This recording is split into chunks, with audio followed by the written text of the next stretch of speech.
Greggs has confirmed Roger Whiteside is to step down as chief executive in May, after 9 years leading a turnaround at the bakery chain, as it reveals strong sales of mince pies and vegan festive bakes helped lift sales in the run-up to Christmas.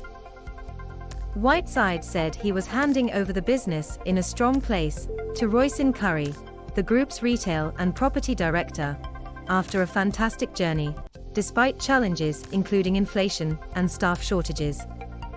He said prices on Greggs products had risen by 5p, 10p, because of increases in the cost of ingredients, energy and labor which were affecting its suppliers as well as itself. "We won't pass that all on in price rises, but we have to pass on some," Whiteside said. He said prices had already been put up for the first half of 2022, and it was not yet clear if there would be a further increase in the second half of the year, as Greggs was still negotiating with suppliers for that period.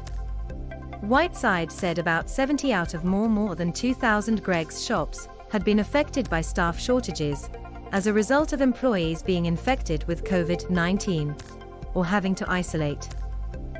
He said the number of outlets affected was rising every week. "We have seen a sharp rise in absences," said Whiteside, adding that he expected the situation to worsen. "It's a matter of concern, but we managed before in the pandemic, and our teams are doing a great job again." Despite the inflationary and staffing woes, the company known for its sausage rolls, steak bakes and vegan snacks said in a trading update that it expected to beat its pre-tax profit forecast for 2021 when it reports official full-year results in March.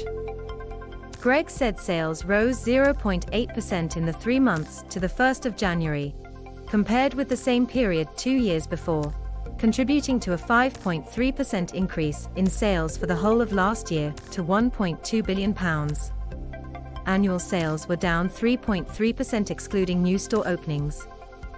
Whiteside, a veteran of Ocado and Marks and Spencer, who was poached from Punch Taverns to run Greggs in 2013, will continue to work with the company to support the transition process until his notice period expires on the 5th of January next year. Shares in Greggs have risen from £4.70 when Whiteside started as chief executive in February 2013 to more than £31 on Thursday. Currie, who joined Greggs in 2010, is responsible for the chain's 2,200 stores across the UK and rapidly expanding home delivery partnership with Just Eat. Sign up to the Daily Business Today email or follow Guardian Business on Twitter at @BusinessDesk. Roisin has played a central role in the success of Greggs, as it has developed as a multi-channel food-on-the-go business, and I am delighted that she will lead the next phase of our growth as chief executive, said Ian Durant, Greggs chair. "She has deep experience of our culture and our strategic plan, and will lead with energy and character." Currie will become chief executive designate and an executive director from the 1st of February and take over from Whiteside at the company's annual general meeting in May. Greggs said it sold 6.7 million mince pies in the run-up to Christmas, as fourth quarter like-for-like sales beat 2019 levels by 0.8%, despite continued disruption to staffing and supply chains. Whiteside, 63, praised the efforts of the company's 25,000 staff, who would be receiving their annual pay awards 5 months early. Greggs has made great progress in 2021 despite tough trading conditions, Whiteside said. "We enter 2022 with a strong financial position that will support our ambitions to accelerate the rate of growth in our shop estate whilst developing new digital channels and extending the trading day."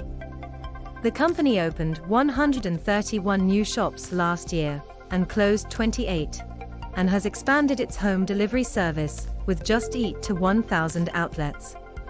Greggs plans to open 150 stores this year and intends to pay shareholders a special dividend of £30 million to £40 million, depending on trading conditions.